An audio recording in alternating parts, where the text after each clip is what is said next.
और चलिए आपको सीधे लिए चलते हैं छत्तीसगढ़ विधानसभा, जहां पे कार्यवाही शुरू हो चुकी है। प्रदेशवासियों के साथ साथ आप सभी को हिंदू नववर्ष, चैत्र नवरात्रि एवं गुड़ी पड़वा पर्व की हार्दिक बधाई एवं शुभकामनाएं देता हूं एवं खुशहाली की कामना करता हूं। सभापति महोदय, मैं अपने पक्ष की ओर से आपको बहुत बहुत बधाई देता हूं, सभी साथियों को बधाई देता हूं, चैत्र नवरात्रि की बधाई देता हूं, हिंदू नववर्ष की बधाई देता हूं, गुड़ी पड़वा की बधाई देता हूं और एक निवेदन करना चाहता हूं सभापति महोदय। लोकसभा में आज पहले सत्र चलाया जा रहा था, मगर कल ही शाम को उनको याद आया कि आज हिंदू नववर्ष है और हम लोग हिंदू राष्ट्र की कल्पना कर रहे हैं। शायद यही सोच के आज वहां लोकसभा में छुट्टी दे दी गई, तो हम लोग यहाँ नहीं सोच पाए। इसका थोड़ा मुझे दुख है और उस दुख को आपके माध्यम से मैं ये भी व्यक्त करना चाहता हूँ। माननीय श्री लालजी राठिया। माननीय सभापति महोदय, आज चैत्र नवरात्रि है, गुड़ी पड़वा है, चेटीचंद है, हिंदू नववर्ष है। इन सभी की मैं प्रदेशवासियों को, सदन के सभी साथियों को और आपको बहुत बधाई और शुभकामनाएं देता हूं। माननीय श्री लालजी सिंह राठिया सदस्य के आज जन्मदिन है। मैं अपनी ओर से तथा सदन की ओर से उन्हें जन्मदिन की हार्दिक बधाई देता हूं तथा उनके उज्जवल भविष्य की कामना करता हूं। श्री राम कुमार टोप्पो। धन्यवाद सभापति महोदय। आज का मेरा प्रश्न हमारे छत्तीसगढ़ राज्य के उन बहादुर जवानों के विषय में है जिन्होंने अपने अदम्य साहस, वीरता और बलिदान से छत्तीसगढ़ राज्य को गौरवान्वित करने का काम किया है। अतः मैं माननीय उप मुख्यमंत्री जी से जानना चाहता हूं कि ये वीरता पदक किन कारणों से प्राप्त होता है और क्या वीरता परायण उस काम करने में क्या उनकी जान भी जा सकती थी, और इसी में तीसरा बताएंगे कि वीरता घोषित करने की अथॉरिटी किनको है। मंत्री जी। माननीय सभापति महोदय, माननीय सदस्य स्वयं ही सेना के जवान रहे हैं और उन्होंने स्वयं भी वीरता का पदक पाया है। ये हम सबके लिए, पूरे सदन के लिए बड़े ही हर्ष का, बड़े ही उत्साह का विषय है और उनके द्वारा यह प्रश्न लाया जाना ये बहुत महत्वपूर्ण है। उन्होंने बात ही अपनी प्रारंभ की है कि छत्तीसगढ़ के जवान उनकी वीरता के संदर्भ में। माननीय सभापति महोदय, मैं आपके माध्यम से समूचे सदन को यह कहना चाहता हूं कि छत्तीसगढ़ ही वो देश का वह प्रदेश है जिसने 24 वर्ष की आयु में राष्ट्रपति जी का कलर अवार्ड, जो सशस्त्र बलों की पूरी ही संरचना में सबसे बड़ा अवार्ड किसी बल के लिए होता है, वो छत्तीसगढ़ पुलिस को मिला हुआ है। माननीय सभापति महोदय, सिर्फ 24 साल में हुआ है। छत्तीसगढ़ के निर्माण के उपरांत 2024 में ये राष्ट्रपति जी का कलर अवार्ड छत्तीसगढ़ की पुलिस को मिला है और राष्ट्रपति जी का कलर अवार्ड मिलना ये किसी भी बल के लिए बड़े ही गौरव का विषय होता है। इससे बड़ा कोई और सम्मान किसी बल के लिए होता भी नहीं। ये जो विषय माननीय सदस्य ने कहा है, तो इसमें उन्होंने विभिन्न पुरस्कारों के संदर्भ में विषय रखा है। जैसा कि उन्होंने कहा है कि ये सब मैं बताऊं, मैं एक बार बता देता हूं कि भारतीय सेना परमवीर चक्र, महावीर चक्र और वीर चक्र, ये 3 इनाम भारतीय सेना के परिशिष्ट में पूरा दिया हुआ है। सदस्य पढ़ लेंगे, सभी पढ़ लेंगे। माननीय सभापति महोदय, मैं इसलिए इसको जिक्र किया कि क्योंकि परिशिष्ट में जो दिया हुआ है, इसमें महामहिम राष्ट्रपति जी द्वारा दिए जाने वाले वीरता के क्षेत्र में 2 पदक का उल्लेख नहीं है, जिसमें PPMG president police medal of gallantry और PMG police medal of gallantry. तो ये जिक्र नहीं होने के कारण क्या छत्तीसगढ़ शासन इसको वीरता पदक के रूप में सम्मान नहीं देती, या तो फिर इसका और कारण हो सकता है? मंत्री जी बताएंगे। माननीय सभापति महोदय, प्रश्न के अनुरूप उत्तर बनाया गया है। प्रश्न यह था कि किसमें छत्तीसगढ़ की सरकार के द्वारा सम्मान की राशि दी जाती, जैसे कि राष्ट्रपति का वीरता पदक पीपीएमजी जो हम कह रहे हैं या पीएमजी कह रहे हैं, पुलिस वीरता पदक, ये दोनों ही विषयों के लिए छत्तीसगढ़ की सरकार, जैसे राष्ट्रपति का वीरता पदक जिस जवान को मिलता है, जिस अधिकारी कर्मचारी को मिलता है, उनको प्रतिमाह उनके तनख्वाह में 6,000 रुपया आजीवन दिया जाता है माननीय सभापति महोदय।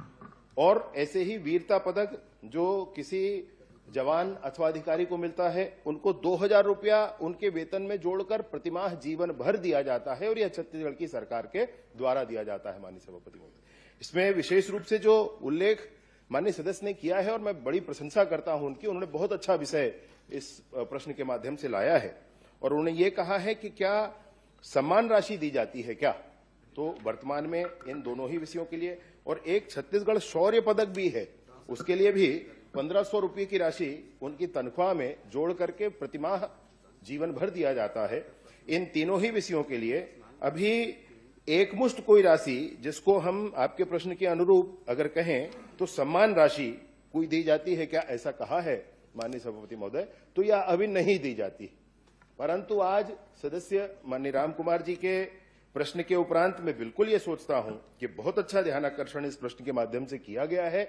इस पर जरूर ही चिंता करके और सरकार से भी बात करके इस पर कार्यवाही करेंगे। भविष्य में ये भी सम्मान राशि इस पर भी निश्चित की जाएगी। धन्यवाद सभापति महोदय। तो क्या इसमें इन 2 पदक जो छूटे हुए हैं इस सूची में, इनको भी सम्मिलित करने का काम करेंगे क्या?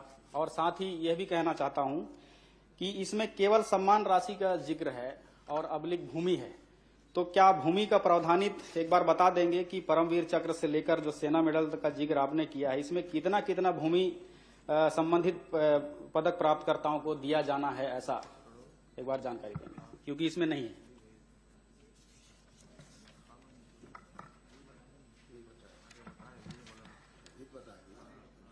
सभापति महोदय, विषय मैं एक बार ध्यान दिला देता हूं। परमवीर चक्र है, उसके लिए राज्य की सरकार के द्वारा 20,000 रुपया प्रतिमाह जीवन भर के लिए तनख्वाह में जोड़कर दिया जाता है।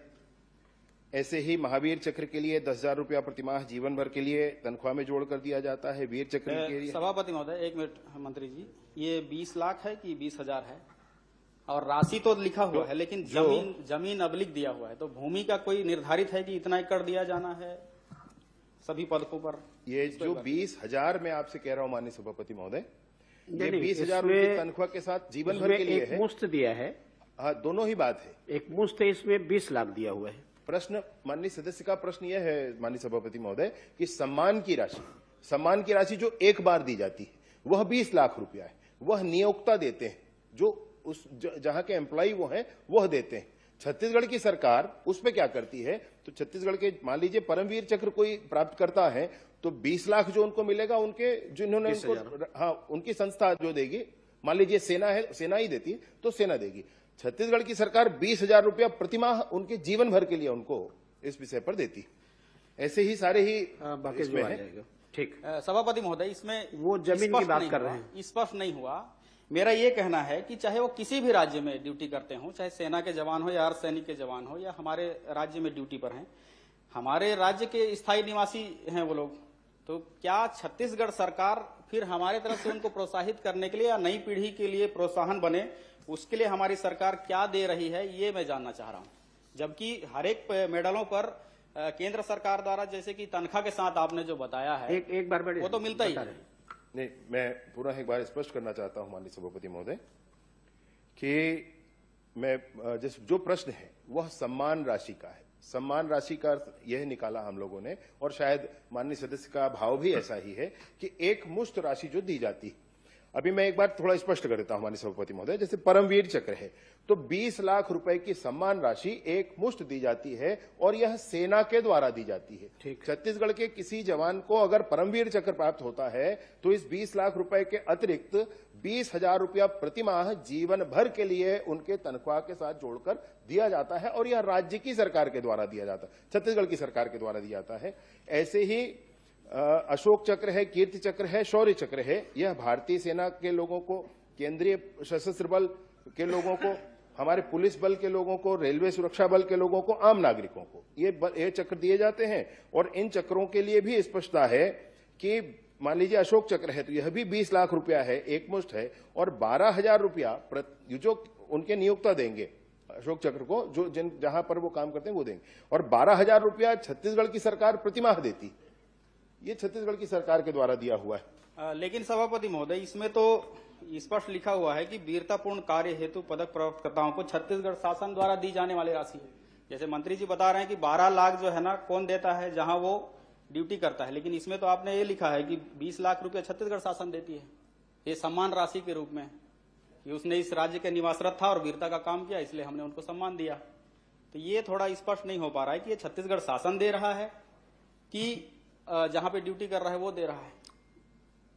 अभी जवाब आया ना मंत्री जी का। नहीं, माननीय सदस्य का कहना उचित है माननीय सभापति महोदय, ये ठीक उल्टा है, ये ठीक उल्टा है। मैंने जो कहा कि ये 20 लाख की राशि वो राज्य की सरकार देती है और जो नियोक्ता है वो माने मासिक मौद्रिक लाभ देते हैं। माननीय सभापति महोदय, माननीय मंत्री जी से मैं आग्रह करना चाहता हूं कि छत्तीसगढ़ राज्य के निवासरत तीनों सेनाओं, अर्धसैनिक बलों और पुलिस बल और पुलिस सशस्त्र बल जो छत्तीसगढ़ के हैं, इसमें जो भी वीरता के क्षेत्र में पदक प्राप्त करने वाले, जैसे पीएमजी, पीपीएमजी, वीरता के क्षेत्र में सेना पदक, युद्ध सेवा मेडल, उत्तम युद्ध सेवा मेडल, सर्वोच्च युद्ध सेवा मेडल, शौर्य चक्र, कृति चक्र, अशोक चक्र, वीर चक्र, महावीर चक्र और परमवीर चक्र जैसे विजेताओं को जिनको प्राप्त हुआ है या भविष्य में होगा, उनको भूमि संबंधी आजीविका के लिए प्रावधानित किए जाएं सहराशि। और राज्य में विभिन्न भर्तियों में भी प्राथमिकता, बिजली बिल में छूट, राज्य में बस सेवा जैसे प्राइवेट सेवा हो चाहे निजी, इस किराया में छूट, और स्वास्थ्य सेवा में बच्चों की पढ़ाई हेतु विशेष प्रावधान, और जीवन में एक बार खुद की जमीन खरीदी या घर खरीदी पर विशेष ब्याज दरों में छूट जैसे प्रावधान भविष्य में लेकर आएंगे क्या माननीय मंत्री जी? जी माननीय सभापति महोदय, बहुत अच्छा विषय माननीय सदस्य ने कहा। वैसे भी इनको रेलवे का पास, आयकर में छूट और टेलीफोन पर छूट आदि आदि दिया जाता है। उपरांत भी समय बहुत बदल गया है और इस बदले हुए समय में नए प्रावधान भी इसमें होने चाहिए। जिन 3 विषयों पर प्रावधान नहीं है, पीपीएमजी है, पीएमजी है और छत्तीसगढ़ शौर्य पदक है, उस पर भी सम्मान राशि का प्रावधान होना चाहिए। इन सारे ही विषयों पर, चूंकि माननीय सदस्य स्वयं ही सेना के जवान रहे हैं और वीरता पदक प्राप्त हैं, मैं उनके साथ बैठ करके उसको निर्णय जनक ध्रुव, राज्य सरकार धन्यवाद। एक अंतिम प्रश्न, एक बस छोटा सा। माननीय मंत्री जी, प्रपत्र बा परिशिष्ट में आपने जो वीरता पदक प्राप्त का उल्लेख किया है, इसमें क्रम संख्या 16 में शहीद आरक्षक 717 का जिक्र इसमें लिखा हुआ है, तो क्या ये सरकारी गजट के अनुसार संबोधित किया गया है या तो फिर ऐसे ही? तो लिए चलते हैं करने गए हैं और एक तो आप बता नहीं रहे थे ना, तो वो बता दिया।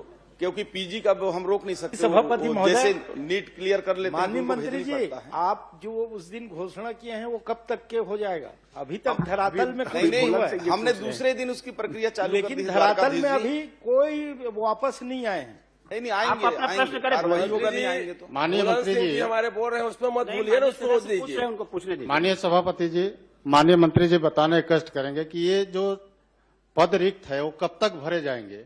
क्या है कि जिला हॉस्पिटल का मामला है, वहां पर जब मरीज जाते हैं हॉस्पिटल में तो उनका सही उपचार नहीं हो पा रहा है, इसलिए माननीय मंत्री जी से मेरा निवेदन है कि कब तक उसको। माननीय सभापति महोदय, माननीय सदस्य जी की चिंता बहुत जायज है और मेरे गृहग्राम के बगल जिला भी है, तो मैं भी चाहता हूँ स्वास्थ्य सुविधाएं अच्छी हों। आपका ही जिला मान लीजिए उसको। हाँ, अपनी जिला मान ले। और हम लोगों ने अभी भर्ती प्रक्रिया जो प्रारंभ कर रहे हैं उसमें विशेषज्ञ चिकित्सकों का और मेडिकल ऑफिसर्स का, तो निश्चित रूप से प्राथमिकता से वहां करेंगे। नर्सिंग स्टाफ की भी भर्ती 225 पदों पर नर्स और कुल मिलाकर 525 पदों का व्यापम से हम लोगों ने कर लिया है, तो नीचे का भी स्टाफ देंगे और प्रक्रियाधीन है।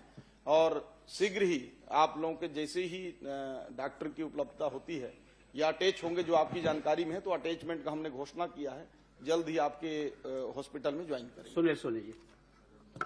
माननीय धन्यवाद सभापति सभापति जी। महोदय, मेरा माननीय इसी- सभापति महोदय, एक माननीय सभापति महोदय, अपने जो जिला है, जिला हॉस्पिटल है, जिला हॉस्पिटल में बहुत सारे उपकरण है जांच करने के लिए, लेकिन वहां पर जब मरीज जाते हैं जिला हॉस्पिटल में तो उनका हॉस्पिटल में जांच नहीं होता है, उनको डॉक्टरों के द्वारा बाहर भेजा जाता है जांच के लिए, जबकि उपकरण रहते हुए भी वहां पर उनका जांच नहीं आएगा हो पा मंत्री रहा। जी एक जवाब आ रहा है। माननीय सभापति महोदय, वहां जिला हॉस्पिटल में भी नियमित जांच हो रही है और पूरे उसमें उपकरण भी उपलब्ध हैं। उनके यहाँ सीटी स्कैन मशीन भी हम जल्द ही चालू करने वाले हैं, स्थापित हो गया है। नहीं माननीय मंत्री जी, वो तो है, मशीन है वहाँ पर, लेकिन वहाँ जांच नहीं होता है। वहाँ जो डॉक्टर है वो भेज देते हैं बाहर प्राइवेट में, टेक्नीशियन नहीं प्राइवेट हॉस्पिटल से जांच करा कर आते हैं। बोल दिया उसने। माननीय सभापति महोदय, वैसे अब सदस्य जी बोल रहे हैं तो इनके नॉलेज में देना चाहूंगा कि जांच बराबर हो रहा है। हमारे यहाँ अभी इसी साल का बता दूं, फरवरी तक जो एक्सरा हुआ है 18,308 हुआ है, सोनोग्राफी 1841 हुआ है और सीबीसी टेस्ट 58,294 हुआ है। सुनील सोनी जी एक प्रश्न करेंगे। धन्यवाद सभापति जी। इसी से जुड़ा हुआ मेरा प्रश्न है, भाटा गांव शहरी प्राथमिक स्वास्थ्य केंद्र जो सबसे ज्यादा जहां पर मरीज जांच कराने आते हैं, लगभग रोज 400 से 500 लोग आते हैं, उसमें पांच जो है, क्या हो गया अजय जी, उसमें 5 जो है डॉक्टर के पद स्वीकृत है, लेकिन 1 साल से अधिक हो गया। मैंने विभाग की जानकारी में भी लाया, केवल 1 डॉक्टर आता है, केवल 1 डॉक्टर। तो वहां 5 पद स्वीकृत है, वो 5 डॉक्टर कब आएंगे, मेरा प्रश्न ये है। माननीय सभापति महोदय, वैसे प्रश्न उद्भूत नहीं होता है। डॉक्टर अभी धुरंधर देखने गए हैं, धुरंधर पार्ट 2 माननीय खत्म हो सभापति जाएगा जी, तब वैसे आएंगे प्रश्न माननीय उद्भूत नहीं होता है, परंतु माननीय वरिष्ठ माननीय सदस्य हैं सभापति और महोदय, इनकी माननीय चिंता है, सभापति महोदय, तो निश्चित रूप से उसको हम देखा। मंत्री जी, यही स्थिति पूरे प्रदेश में है। प्रबोध मीन जी, हर हॉस्पिटल के यही स्थिति है। चंदनपुर सब जगह वही इसी में है। एक प्रश्न है, इसी में कहीं एक प्रश्न पर छोटा कोई सा। डॉक्टर क्या का है, जरूरत है। सब लोग यदि प्रश्न करेंगे तो प्रश्न आगे बढ़ेगा नहीं। इसी से संबंधित, प्रबोध मीन इसी से जी। संबंधित महोदय। माननीय सभापति महोदय, मेरा प्रश्न माननीय गृह मंत्री जी से था कि ये सरगुजा जिले में जो पुलिस थाने हैं और चौकियां हैं, वो कौन कौन सी चौकी नहीं बनी है, थाने नहीं बने हैं। उसमें उन्होंने जवाब दिया है कि मेरे क्षेत्र में रघुनाथपुर में चौकी नहीं है और होली क्रॉस हॉस्पिटल के पास जो चौकी है और किरजू में, बाकी जगह तो बन गए, लेकिन मेरे जवाब में आया है कि भवन हेतु भूमि उपलब्ध नहीं हो पाने के कारण भवन नहीं बनाया गया। मैं माननीय मंत्री से जानना चाहूंगा कि ये कब तक ये भवन अपने स्वीकृत कर दिए जाएंगे रघुनाथपुर पुलिस चौकी और बाकी चौकियों के लिए। मंत्री जी प्रश्न क्रमांक 5 में माननीय मंत्री जी गृह मंत्री जी। विजय शर्मा जी, विजय शर्मा जी, मैंने ये प्रश्न किया था कि पुलिस थाने और जो पुलिस चौकियां हैं सरगुजा जिले में कौन कौन सी नहीं बनी है कि मंत्री प्रश्न भी कर रहे थे, सदस्य और मंत्री जगह भी है। माननीय मंत्री जी, आपने जवाब तो आ गया है। आपने जवाब में कहा है कि रघुनाथपुर पुलिस चौकी में भवन नहीं है, भवन विहीन है जी, और केरजू में भवन नहीं कब है, तक बनाएंगे? और होली क्रॉस के पास भवन नहीं। अब वो जगह का मसला है माननीय सभापति महोदय, वो जो सड़क के ऊपर एक जगह मिल जाए इसके लिए विभाग प्रयासरत है। माननीय सदस्य ही मैं आग्रह करूंगा, उन्हीं का क्षेत्र है, कि वो एक जगह दिला दें। विभाग में राशि अभी है भी, वो तुरंत ही बनवा लिया जाएगा। तब तक के जो स्थानीय प्रशासन ने दिया हुआ है जो भवन, उस भवन पर संचालित है वो। माननीय मंत्री जी, आपका जवाब तो आ गया है। मैं 9 वर्षों से तो 8 वर्षों से भवन नहीं बन पाया आज तक, विभाग खोजता रह गया, लेकिन मैंने कल ही भवन के लिए जगह खोजी है और ग्राम पंचायत से उसका एनओसी और प्रस्ताव भी आ गया है। वहां सुमेरपुर ग्राम पंचायत है, उस पंचायत के दरीडी है जो रघुनाथपुर के एक तरफ में, एक छोर में है, वहां जगह उपलब्ध हो गई है। भवन उसके लिए स्वीकृति हो जाएगी क्या, उसको कब तक कर देंगे? निसंदेह माननीय सभापति महोदय, मैंने पूर्व में ही कहा कि श्रीमती चौधरी ने जगह का ही विषय है, माननीय सदस्य उसको फैसिलिटेट करा देंगे तो तुरंत ही हो जाएगा। ठीक। माननीय सभापति महोदय, मैं माननीय उप मुख्यमंत्री जी से सवाल करे रहे हूँ पंचायत विभाग ले, जेमा मोर 15वें वित्त के राशि और मूलभूत के राशि के सवाल रही से उमें मंत्री महोदय जी के जवाब आए हवे कि केंद्र सरकार ले राज्य सरकार ला 15वें वित्त के राशि जो है समय सीमा में भेज दिए गए रही से, और वो राशि जो है जिला मन में भी समय सीमा में स्थानांतरित हो गई रही से। मैं जानना चाहता हूँ माननीय मंत्री महोदय जी से कि ये जो राशि है ये जिला ला कब हस्तांतरित करेगी?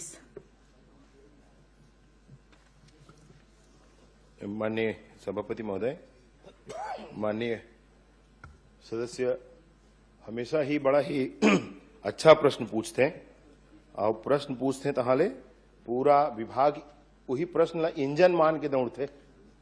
बड़ा अच्छा प्रश्न हमेशा रहते इनकर। अब एहू बार जिन बात आई से तेन स्पष्टता हो भी जाना चाहिए, ये बहुत अच्छा है। फिर दूठी बात है, एक 23-24 के बाद है, 23-24 से, और एक ठन 24-25 और 25-26 3 वर्ष के बाद। तो 3 वर्ष के बाद ला तो मैं आप ला लिख के दे हूं ये पाछू में प्रपत्र में दे हूं। तो वो प्रपत्र में दिवाए है तिन्हा वर्ष बार दिवागे। फिर मैं सोचा था इसे हो कि माननीय सदस्यता जिन पूछे हैं तिन्हा पूछिन है कि 24-25 के मूलभूत की राशि कैसे गड़बड़ हुई, देरी हुई इसकी क्या वही बात है क्या? अब दे दे मंत्री महोदय जी, बस मैं ये कहना चाहा था कि आप यहाँ से जो राशि हाँ। जिला पंचायत सीओ ला भेजे हो वो कब हस्तांतरित हुई? हाँ, मैं बताया था पूरा चिकन बात ला एकदम स्पष्टता के साथ आप लोग क्लियर कर देता हूँ। इमा 2 प्रकार के मद है माननीय सभापति महोदय, एक है आबद्ध और टाइड और एक थी अनटाइड। अनटाइड भी 2 किस्त में मिलते और टाइड भी 2 किस्त में मिलते। तो टाइड जेन अनटाइड फंड है तेखर प्रथम किस्त मिली से 6/9/24 को और वह 17/9/24 को ट्रांसफर हो गए जिला में। अब वो 26/9/24 को ट्रांसफर हो गए जनपद और ग्राम पंचायत मन में, उनमें कोई विलंब नहीं हो रही से। इसने टाइड फंड के भी प्रथम किस्त है वो 9/9/24 को आई से, 17/9/24 को गई से और 26/9/24 को सबला ट्रांसफर हो गए, ओहम कोई विलंब नहीं हुई। विलंब के जिन विषय हुई माननीय सभापति महोदय तीन दोनों के द्वितीय किस्त में हुई से, टाइड के भी और वन टाइड के भी।